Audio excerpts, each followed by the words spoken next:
우리 교회가요 이제 예배를 드린 지가 한 1년 정도 이렇게 돼 갑니다. 그래서 이제 여러 가지를 준비하고 이렇게 했던 게 한 1년 정도 돼 갑니다. 그러다 보니까 뭐 사실은 대부분의 우리가 가지고 있는 것들은 다 새 것입니다. 아직도 뭐 반짝반짝하고요. 이렇게 냄새가 새거 냄새가 아직도 납니다. 제가 어제도 의자 한번 이렇게 싹 닦는데요. 닦을 게 없어요. 너무 새 거라 닦을 게 없어요. 다 새 겁니다. 근데 얼마 전부터 어떤 일이 생겼냐면 우리 이제 음향을 이렇게 녹화를 하면 영상에서요 노이즈가 이렇게 점점 커지는 거예요. 쓱 소리가 커지는 거예요. 처음부터 조금 있긴 있었는데 점점 커져가지고 야 이거 안 되겠다. 더 이상 이제 이렇게 보정하는 걸로는 안 되겠다 해서 지난 주일날 그 믹서를 떼어가지고 이제 들고서는 제가 화요일날 서울 가가지고 AS를 맡겼습니다. 그리고 이제 당부를 했어요. AS 센터에서요. 이게 교회 쓰는 거니까요. 금요일까지는 꼭 고쳐주셔야 됩니다. 당부를 이렇게 하고 왔습니다. 그리고 이제 목요일쯤 전화가 왔어요. 전화를 받았는데 얼마나 황당했냐면요. 이게 말이에요. 이게 모조품입니다. 이 믹서가 정품이 아니고요. 짝퉁이라는 거예요. 짝퉁. 너무 기가 막힌 거예요. 그 얘기는 무슨 얘기냐면 AS가 안 된다는 얘기입니다. 너무 기가 막힌 거죠. 그래서 이 사람들이 뭐라고 얘기를 해주냐면요. 자기들도 말로만 들었지 처음 봤대요. 그러면서 자기들도 다 엔지니어들이 모여가지고 이게 진품이냐 모조품이냐를 딱 보고서는 몇 가지를 딱 보고서 이제 판단을 했대요. 이건 짝퉁이다. 너무 기가 막힌 거예요. 근데 얼마나 그 자체도 기가 막히지만 뭐가 더 기가 막히냐면 사실은 이제 그 믹서에 나름대로 자부심이 좀 있어요. 왜냐하면 그게 우리나라에서 굉장히 인기 있는 모델이어가지고 구하기가 힘든데 제가 아주 예배 시작하기 우리 개척하기 전부터 제가 그걸 알아봐가지고 구했거든요. 심지어 싸게 구했습니다. 이 대목이 문제가 있었던 거예요. 심지어 싸게 이거를 제가 딱 구했고 그리고 쓸 때도 소리도 아무 문제가 없었어요. 너무 좋은 거예요. 그래서 제가 여러 사람들한테 얘기했어요. 야 그게 그냥 인기가 있는 게 아니다. 이게 너무 좋다 이거. 와 이 가격대 이 그 크기에서는 이만한 게 없다. 이건 너무 좋다 이거. 이거 지금 못 사. 이건 구할 수가 없는 거야. 구할 수 없는 거예요 진짜로. 너무 좋아하고 막 뿌듯해하고 자부심을 가졌는데 이 짝퉁이라는 거예요. 그러니까 그게 억울한 거예요. 내가 너무 뿌듯해하고 자부심을 가졌던 게 너무너무 억울한 겁니다. 좀 기가 막혔죠. 이걸 싸게 샀다고 좋아했던 그 나의 모습이 너무 억울한 거예요. 더 억울한 건 뭐냐면요. 버려주지 않는데요. 내일 또 서울 가서 찾아와야 됩니다.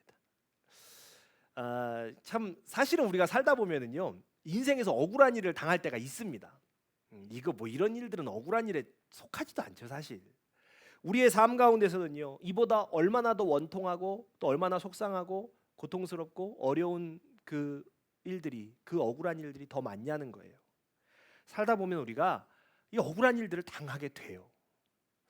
시편 69편 오늘 우리의 본문을 보면 다윗도 그런 경험을 합니다. 다윗도 이 억울한 경험을 해요. 다윗은요 자신의 이 억울한 경험에 대해서 뭐라고 풀어내고 있냐면 69편 4절을 보면 이렇게 기록합니다. 우리 같이 보겠습니다. 시편 69편 4절입니다. 시작. 까닭도 없이 나를 미워하는 자들이 나의 머리털보다도 많고 나를 없애버리려고 하는 자를 내게 거짓 증거하는 원수들이 나보다 강합니다. 내가 훔치지도 않은 것까지 물어주게 되었습니다. 아멘. 다윗의 표현을 보면 뭐라고 얘기하냐면 내가 훔치지도 않은 것까지 물어주게 되었다라고 이렇게 기록을 해요. 얼마나 억울하면 이렇게 얘기하고 있냐는 거예요. 얼마나 억울하면 이렇게 표현을 할까? 그럼 우리가 좀 이제 생각을 해봐야 돼요. 다윗은 도대체 무엇 때문에 이렇게 억울한 일을 당했을까? 오늘 본문 7절을 보면요. 세 번역에서 이렇게 번역을 해요. 주님 때문에 내가 욕을 먹고 내 얼굴이 수치로 덮였습니다. 이렇게 기록을 해요. 그러니까 오늘 다윗은요 억울한 일을 당하고 있는데 주님 때문에 당하고 있다는 거예요. 주님 때문에. 그럼 주님 때문에 당한 이 억울한 일은 구체적으로 어떤 사건일까?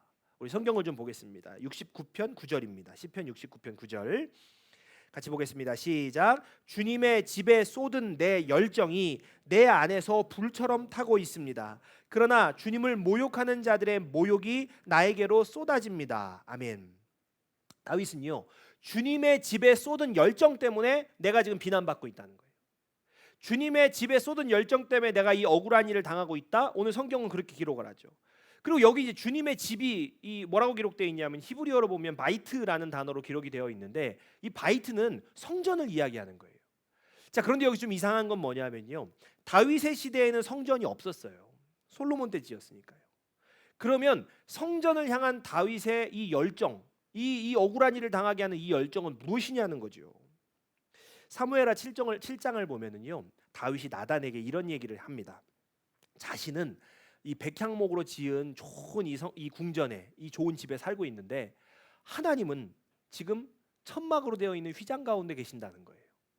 그러니까 이 얘기가 무슨 얘기냐면 나단 선지자에게 제가 하나님의 성전을 좀 짓고 싶습니다. 이런 소원을 말하는 거죠. 자, 그런데요, 우리가 잘 알고 있다시피 하나님께서는 다윗에게 성전을 짓는 일을 허락하지 않으셨어요. 그리고 그 일은 그의 아들 솔로몬이 할 것이라고 말씀을 해주시죠. 자, 그런데요, 다윗이 마음이 안 놓였던 것 같아요. 자, 이 일을 내 아들한테 맡겨야 되는데 이게 마음이 안 놓이는 거죠. 그래서 어떻게 하냐면 그때부터요, 다윗이 성전을 건축할 재료들을 준비하기 시작합니다. 그래서 성전 건축에 사용할 큰 돌들을요, 이게 가지고 오는 거예요. 뭐 이스라엘 전역을 뒤져가지고 큰 돌을 찾아가지고 또 석수들에게 그 돌들을 다듬어 놓게 합니다. 착한 이 돌들을 이제 모으지요. 그리고 또 어떻게 하냐면 성전 건축에 필요할 나무 이 백향목 좋은 나무들까지 다 수입을 해오는 거예요. 다 수입을 해오는 거죠. 역대상을 보면요, 다윗이 셀 수 없을 만큼 많은 나무들을 수입했다라고 기록을 해요. 또 큰 재료들뿐만 아니라요, 뭐까지 다 준비를 하냐면 이 성전의 벽에 박을 못 하나까지도 다 준비를 합니다. 그런데 한번 생각을 해보면요, 다윗의 시대에 무슨 큰 돌을 채석할 수 있는 중장비가 있었던 것도 아니죠. 또 정말 어마어마한 양의 나무를 수입해 올 만한 그런 화물 무역선들이 있었던 것도 아닙니다. 그러니까 다시 얘기하면 어떠냐면요, 이스라엘 전역을 뒤져서 이 큰 돌을 캐내고 또 이 수많은 나무들을 수입해 오는 일들은 어떤 일이었냐면 너무나 어려운 일이었던 거예요. 정말 보통 일이 아니었던 거죠. 그러니까 다윗의 이 성전을 향한 불타는 열정이 아니었으면 사실은 불가능한 일이죠. 사실은 불가능한 일입니다. 그런데 다윗의 이 불타는 열정을 사람들은요, 비난했던 거예요. 왜 그러냐? 다윗의 마음은 이런 거였어요. 나는 이렇게 좋은 궁전에 사는데 하나님의 궤가, 하나님께서 저 천막에 저 휘장에 계시는 게 이게 안 되겠다. 그렇게 할 수 없겠다. 이런 마음이 있었던 거죠. 다윗에게는요. 근데 사람들은 어떻습니까? 그 마음에 공감이 안 되는 거예요. 사람들은 그 마음이 공감이 안 되는 거예요. 그러니까 다윗의 마음 같지 않으면 이 성전 건축의 재료를 준비하는 일은 어떤 일입니까? 무지하게 고되고 힘든 일인 거예요. 그냥 막 그 엄청난 돌을 캐내고 그거를 다듬고 하는 엄청나게 괴로운 노동일 뿐인 거예요. 심지어 쓸데없이 비싼 나무를 막 수입해서 사들이는 돈 낭비일 뿐인 거죠. 이게 사람들 보기엔 그런 일이었어요. 하나님의 성전을 향한 다윗의 열정이라는 거, 그 마음을 이해 못하는 사람들에게는요, 그냥 고된 노동시키고 나라의 돈까지 막 축내는 그런, 이게 말도 안 되는 일이었던 거죠. 근데 사람들이 한번 마음에 안 들어하기 시작하면요, 한번 사람들이 좀 미워하기 시작하면 저 다윗 뭐한 짓이야 저거, 이렇게 한번 마음에 딱 갖기 시작하면 뭘 해도 미운 거예요. 그 다음부터는. 근데 우리도 사실 그렇잖아요. 우리도 누가 한번 미우면 그냥 뭘 해도 그냥 그 꼴이 다 비기 싫은 것처럼 다윗이 한번 미움을 사니까 사람들이요, 다윗이 뭘 해도 보기가 싫은 겁니다. 그래서 다윗이 무슨 일을 하든지 막 곡해하고 비난하고 이러기 시작하는 거예요. 시편 69편 10절에 11절 한번 보겠습니다. 같이 읽겠습니다. 시작. 내가 금식하면서 울었으나 그것이 오히려 나에게는 조롱거리가 되었습니다. 내가 베옷을 입고서 슬퍼하였으나 오히려 그들에게는 말거리가 되었습니다. 아멘. 오늘 다윗이 금식을 해도 그 사람들이 막 조롱하는 거예요. 다윗이 막 베옷을 입고 슬퍼해도 그걸 가지고 그냥 조롱하는 거예요. 다윗 막 아이고 저거 막 이러면서 비난하고 조롱하는 거죠. 그러니까 다윗이요, 지금 어떤 상황이냐면 뭘 해도 이 비난과 이 왜곡과 이 곡해와 이 미워함을요 피할 수가 없는 상황이 된 거예요. 결국 다윗에게 지금 할 수 있는 건 뭐밖에 안 남았습니까? 기도뿐이었던 거예요. 다윗이 지금 뭘 해도 미움을 받는 이 상황에서 할 수 있는 일이라고는요, 기도밖에 없었습니다. 그럼 다윗은 뭐라고 기도를 했을까? 그 기도가요, 오늘 우리가 읽은 본문입니다. 우리 한번 24절부터 28절 이 부분만 다시 한번 같이 읽어보도록 하겠습니다. 같이 읽겠습니다. 시작. 주님의 분노를 그들에게 쏟으시고 주님의 불붙는 진노를 그들에게 쏟아부어 주십시오. 그들의 거처를 폐허가 되게 하시며 그들의 천막에는 아무도 살지 못하게 해주십시오. 그들이 저지른 죄악마다 빠짐없이 벌하셔서 그들이 주님의 사면을 받지 못하게 해주십시오. 그들을 생명의 책에서 지워버리시고 의로운 사람의 명부에 올리지 말아 주십시오. 아멘. 사실 오늘 말씀이요, 우리가 쉽게 아멘하기 어려워요. 왜냐하면 이 다윗의 기도가, 이 본문이 어떤 느낌이냐면요, 우리의 그 어떤 상식과 예상 밖에 너무 솔직한 거예요. 너무 솔직한 거예요. 우리의 예상과는 달리요, 다윗이 기도를 하는데 하나님 앞에요, 너무 자기 마음을 너무 직설적으로 막 쏟아냅니다. 너무 솔직하게 얘기를 해요. 다윗의 분노가 막 느껴집니다. 하나님, 그들에게 진노를 쏟아부어 주십시오. 그들을 용서하지 말아 주십시오. 그들의 사는 터전은 폐허가 되게 해 주십시오. 심지어 생명책에서 지워버리십시오. 그냥 이렇게 얘기를 하고 있는 거예요. 다윗의 막 분노가 느껴지는 거예요. 다윗은 지금요, 자신의 억울함, 자신의 고통, 자신의 분노를요, 하나님 앞에 막 다 쏟아냅니다. 그런데 그 다윗이 쏟아낸 이 억울함을요, 시편의 기자는요, 이걸 성경에 넣습니다.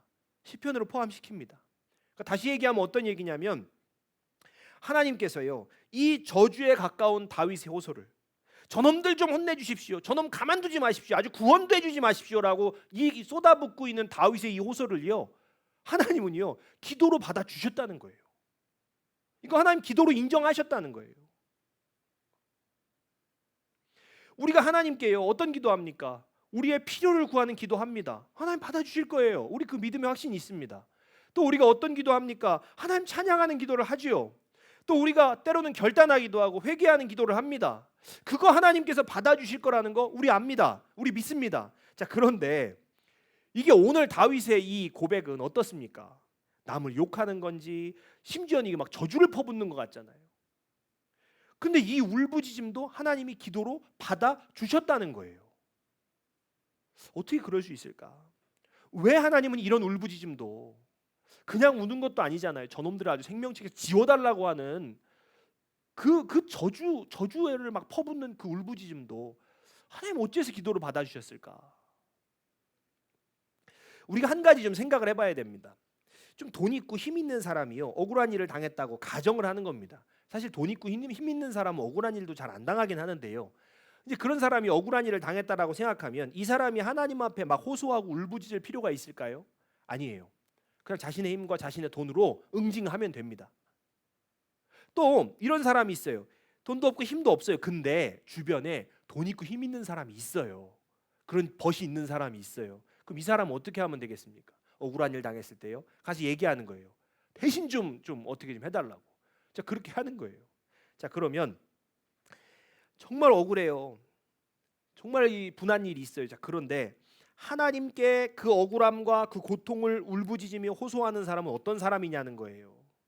힘도 없고 돈도 없고, 심지어는요, 힘 있고 돈 있는 사람도 주변에 없는 사람. 다시 이야기하면 진짜 호소할 때가 하나님밖에 없는 사람인 거예요. 가만히 보면요, 하나님 말고는 의지할 데가 전혀 없는 사람이 하나님 앞에 나와서 이렇게 울부짖는 거예요. 결국 그런 것입니다. 다윗의 이 호소는요, 겉으로는 막 저주를 퍼붓는 것 같지만 사실은 오직 하나님밖에 없어서, 하나님밖에 없어서 하나님만의 도움을, 하나님의 그 도움만을 구하는 그 기도라는 거예요. 그래서 하나님은요, 오늘 이 다윗의 울부짖음을 기도로 받으신 거예요. 사랑하는 우리 성도님들은 이런 기도를 해보신 적이 있으십니까? 나의 억울함 정말 원통해서요, 잠이 안 오는 거예요. 그래서 정말 오늘 다윗처럼요, 하나님 앞에 막 울부짖으면서 호소해 보신 적이 있냐는 거예요. 정말 속상하고 어려움이 있어서요, 하나님, 나의 억울함 풀어주십시오, 나의 이 괴로움 속에서 나를 건져주십시오라고 정말 울부짖어 본 경험, 그 경험이 있냐는 거예요. 사실은 정말로 우리가 그렇게 하고 싶은데요, 그런데 그렇게 하는 게 우리가 가만히 생각해 보면 좀 믿음이 없어 보이는 거예요. 좀 신앙을 가진 사람의 태도가 아닌 것 같아요. 신앙을 가진 사람이면 좀 인내하고 참고 해야지. 어떻게 하나님 앞에 가가지고 저놈들을 생명책에서 그냥 지워달라고 그렇게 울부짖을 수가 있겠냐라는 생각이 우리 안에 있는 거예요. 그래서 우리가 어떻습니까? 속이 썩어 문드러지는데요, 혼자 그 고통의 시간을 견뎌오는 거예요. 정말 우리 안에 원통함과 속상함과 분함으로 인하여서 우리의 속은 진짜 썩어 문드러지는데 그저 그 고통의 시간을 견뎌가는 거죠. 그동안 만약에요 우리가 그렇게 해왔다면 하나님께서는요 우리에게요 굉장히 서운해하실 거예요. 우리가 만약에 그렇게 이제까지 해왔다면 하나님께서 우리에게요 서운해하실 거예요. 하나님께서는요 우리의 이야기를 다 들어주실 준비가 되어 계십니다. 언제나 나의 슬픔과 나의 고통을 들어주실 준비가 다 되어 계세요. 그런데 하나님께는 한마디도 안 하고 하나님 저 괜찮아요, 저 인내합니다, 저 괜찮습니다, 속은 썩어 문드러지는데 참는 게 믿음인 줄 알고 괜찮습니다 주님 저는 괜찮습니다 라고 하고 있다면요 하나님께서는요 서운해하실 거예요. 우리가요 좀 관계가 대면대면한 사람한테는요 내가 힘들고 어려운 얘기 안 합니다, 속상한 얘기 안 합니다. 근데 정말로 나랑 가까운 사람에게는 어때요? 나의 힘들고 속상하고 어려운 얘기 다 하잖아요. 저희 딸이 어린이집에서 갔다 오면은요 혹시 속상한 일이 있죠? 그럼 엄마는 다 얘기합니다. 오늘 뭐 어떻게 했는데 동생이 장난감으로 어떻게 하고 나보고 양보하라, 다 얘기해요. 다 얘기합니다. 속상한 거 다 얘기해요. 근데 이제 그 중에 정말 속상한 일 있잖아요. 그거는요 몇 주 지났는데 갑자기 또 얘기해요. 그거 되게 속상했다고. 어린 아이들조차도요 속상하고 화나는 일이 있으면요 쉽게 그 잊어버리지 않습니다. 또 기억이 나면 또 얘기하는 거예요. 그래서 엄마한테 얘기하고 또 얘기하고 또 얘기하는 거예요. 그런데 다 커버린 어른들은요 이제 그런 엄마가 없는 거예요. 엄마가 있어도요 사실은 이제 엄마한테 얘기할 나이가 아닌 거죠. 이제 우리가 엄마 아빠인데 누구한테 얘기를 하겠어요. 그럼 나이 먹었으니까 뭐 털어놓지 않아도 될까요? 나이를 먹으면 고통에 무뎌질까요? 억울함을 안 느낄까요? 어릴 때는요 누가 그 장난감 하나 뺏어가는 게 그 세상 억울한 일 중 뭐 그거밖에 없어요. 그런 정도밖에. 자 그런데 우리가 어른이 되면요 우리가 나이가 들면요 사실은 더 큰 고통을 많이 경험하죠. 더 큰 억울함들을 많이 경험하죠. 더 큰 좌절을 경험합니다. 그런데 내 고통을 말할 때는 없다는 거예요. 그래서요 하나님께서 언제나 우리를 기다리시는 거예요. 내가 겪는 억울함, 속상한 일들을요 다 보고 계시면서요 저 녀석이 언제 나한테 얘기하나, 제가 언제 나한테 와서 울며 털어놓을까 하나님이 기다리고 계시는 거예요. 그런데 우리는요 하나님 저 속상해요, 저 사람 좀 혼내주세요, 이 얘기를 안 하는 거예요. 하나님 앞에 그 믿음 없는 것처럼 보일까 봐요. 그런데 정작 우리는 어떤 사람이에요? 참는 게 믿음처럼 생각하는데 우리는 정작은요 잘 못 참는 사람들이에요. 우리에게는 그런 인내가 사실은 없어요. 그러니까 어떻게 합니까? 하나님 앞에 털어놓을 걸 남한테 가서 이제 막 쏟아내는 거예요. 험담을 하는 거예요. 흉을 보는 거예요. 그걸로 내 마음의 억울함과 분노를 가라앉히려고 하죠. 가만히 생각해 보면요 믿음 있는 것처럼 살려다가 제일 믿음 없는 행동을 하게 되는 겁니다.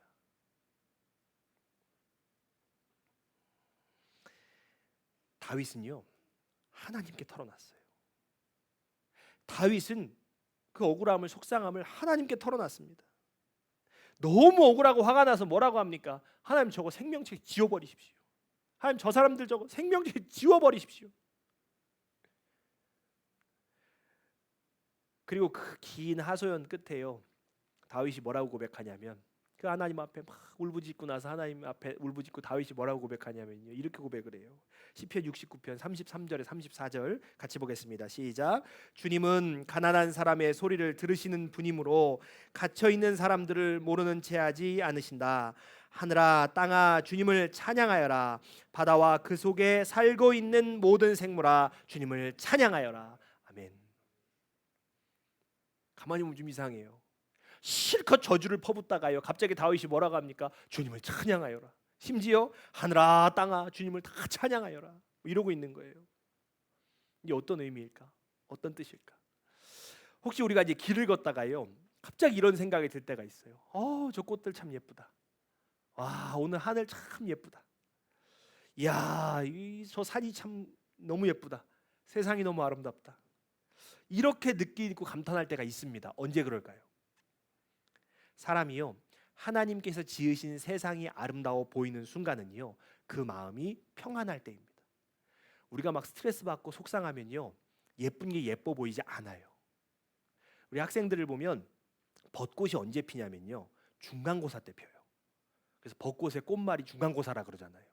벚꽃이 중간고사 때 피는데, 중간고사 아주 그냥 엉망진창으로 봤어요. 이게 너무너무 잘 안 됐어요. 그런 날 벚꽃이 아름다울까요? 아름답지 않을까요?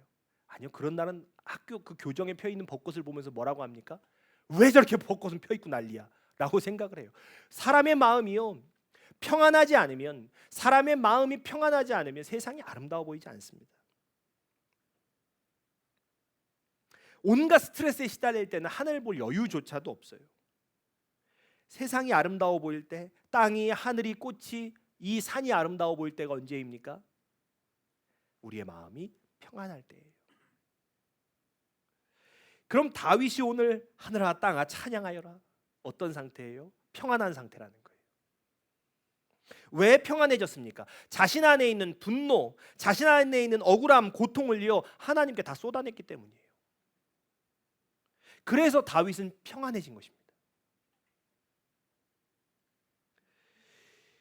인간의 고통과 슬픔이라는 것은요, 참고 억누른다고 사라지는 것이 아닙니다. 그렇다고 나에게 고통을 준 사람 막 험담해요? 그런다고 사라질까요? 그건 더더욱 사라지지 않는 것입니다. 잠언 26장을 보면요, 이런 얘기가 나와요. 남의 말하기를 좋아하는 자의 말은 별식과 같아서 뱃속 깊은 데로 내려간다. 험담은요, 맛있는 음식 같아서요, 뱃속 깊은 데로 내려간다는 거예요.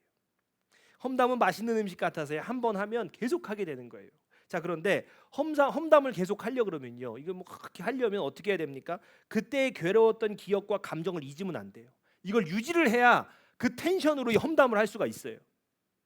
그래서 그 감정을 계속 유지하는 거죠. 그러니까 내게 고통을 준 사람, 나를 힘들게 하는 사람을 막 험담한다고 해서요, 고통이 사라지는 게 아니에요. 도리어 이게 계속 반복되고 기억되면서요, 결국은요, 내 영혼 깊은 곳에 내려가서요, 이게 팍 박혀서 빼낼 수도 없게 되는 겁니다.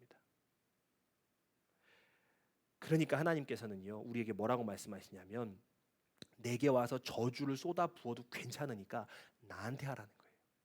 하나님께 하라는 거예요. 하나님께 와서 그것들을 다 쏟아내기를 원하시는 겁니다. 심지어는 그걸 기도로 받아주시는 거예요. 아무 말 하지 않아도요, 그냥 가슴을 치고 펑펑 울더라도요, 그것이 하나님 앞에서라면 기도가 되는 것입니다. 기도는요, 말을 많이 하는 게 아니에요. 내 마음이 하나님을 향해 있으면 그게 기도가 되는 것입니다. 내가 뭐라고 말해야 될지 몰라도요, 지금 내 마음이 하나님을 향해 있다면 그것은요, 기도가 되는 거예요. 내 고통을요, 어디서부터 이야기해야 할지도 모르겠어도 주님 앞에서 그저 하염없이 울고 있다면 지금 그 마음은요, 하나님을 향해 있는 것이고, 그 하나님을 향한 마음은요, 기도가 되는 거예요. 하나님, 나를 위로해 주십시오. 나를 이 고통에서 건져 주십시오라는 기도가 되는 거예요. 하나님 앞에 나와서 펑펑 울고만 있어도요. 그러니 우리가 인생에서요, 고통을 당할 때, 또 어려움을 겪을 때 우리의 괴로움을요, 주님 앞에 쏟아내실 수 있기를 주님의 이름으로 축복합니다. 누군가를 막 저주할지라도요, 그건 남한테 할 게 아니라 하나님 앞에 와서 쏟아내십시오. 그동안 참아야지 하면서 나의 속이 썩어 문드러지는 것도 모르고 그것이 믿음인 줄 알고 살아왔을 수 있습니다. 그런데 그건 믿음이 아니에요. 진짜 믿음은 무엇입니까? 하나님께서 나의 눈물과 호소를 외면하지 않으신다는 확신이에요. 이 세상에 내 마음을 알아주는 사람이 단 한 명도 없을지라도 하나님만은 나의 마음을 아시고 나를 위로해 주신다는 확신, 그것이 믿음입니다. 그러므로 더 이상 혼자 괴로워하지 마십시오. 누군가에게 막 험담을 쏟아놓는 것으로 나의 고통을 해결하려고도 하지 마십시오. 우리 하나님 아버지, 내 하나님 아버지께 호소하십시오. 그것이 진짜 믿음을 가진 사람의 태도입니다. 다윗이요, 하나님께 자신의 진짜 그 모든 괴로움과 억울함을 쏟아내고 평안을 얻었습니다. 모든 고통에서 벗어나서요, 비로소 하나님께서 만드신 세상의 아름다움을요 만끽했어요. 우리도 내 영혼 깊은 곳에 숨어 있는 아픔과 괴로움을 하나님께 쏟아내십시오.